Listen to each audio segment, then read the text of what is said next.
নমস্কার, আমি রনিতা। আমার নতুন একটি ব্লগে আপনাদের সবাইকে স্বাগত জানাচ্ছি। দিনটা ছিল রবিবার, 8ই সেপ্টেম্বর। রেডি হয়ে বেরিয়ে পড়েছি। একটা জন্মদিনের নেমন্তন্ন ছিল মিলেনিয়াম পার্কে। গাড়িতে চেপে পড়েছি, চলে এসেছি মিলেনিয়াম পার্কের কাছাকাছি। এবার আমরা নামবো শিপিং কর্পোরেশন অফ ইন্ডিয়া অফিসের ঠিক সামনে। তার অপোজিটে যে গেটটা আছে মিলেনিয়াম পার্কে ঢোকার, সেই গেটটা দিয়ে আমরা ভেতরে ঢুকে পড়েছি।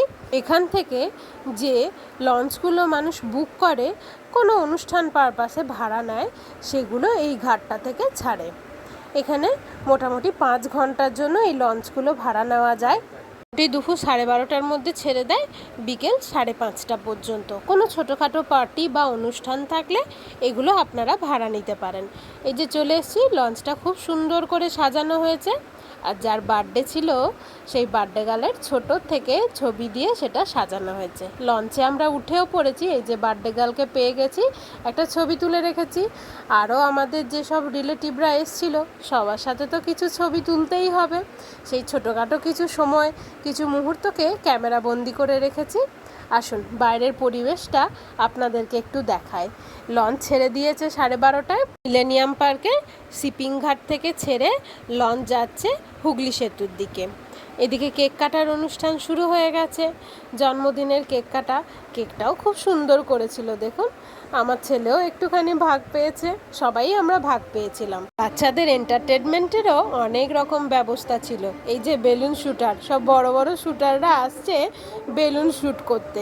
এরপর থেকেই আমার ঘনুর একটা কোয়ারি ছিল যে লঞ্চটা চালাচ্ছে কে, তাই নিয়ে এসছি ওপরে কন্ট্রোল রুমটা দেখানোর জন্য। সেসব তো দেখা হলো। এবার কিছু বন্ধু পাতিয়ে ফেলেছে এইটুকু সময়ের মধ্যে। এসা যে বার্থডে গার্ল, সেই শুধু সবাইকে চেনে, বাকি কিন্তু কেউ কাউকেই চেনে না।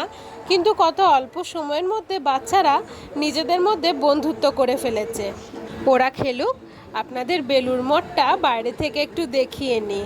কি অপূর্ব লাগছে বলুন। যে ওপর থেকে নেমে চলে এসেছি। খাওয়া দাওয়ারও এলাহি আয়োজন ছিল। লুচি, paneer, fish fry, fried rice, mutton, chutney, papad, মিষ্টি, প্রচুর খাওয়া দাওয়া ছিল। খাওয়া দাওয়ার পরে একটুখানি গানের আসরও বসেছিল। এত সুন্দর একটা অনুষ্ঠান, একটু গানের আসর না হলে হয়? আপনারাও আমার সাথে এই গানের অনুষ্ঠানটা একটু এনজয় করুন।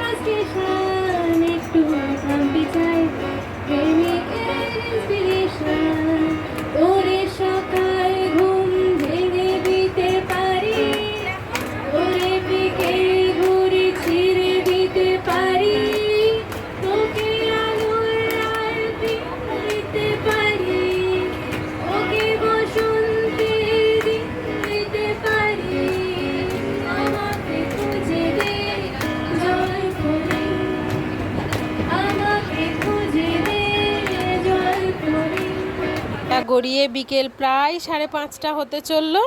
আমাদের জেটিতে সময়ও শেষ হয়ে এসছে, আর বাড়ি ফেরার পালা। অনেক স্মৃতি নিয়ে বাড়ি ফিরে যাচ্ছি। ব্লগটা আপনাদের কেমন লাগলো জানাবেন। ততক্ষণ ভালো থাকবেন।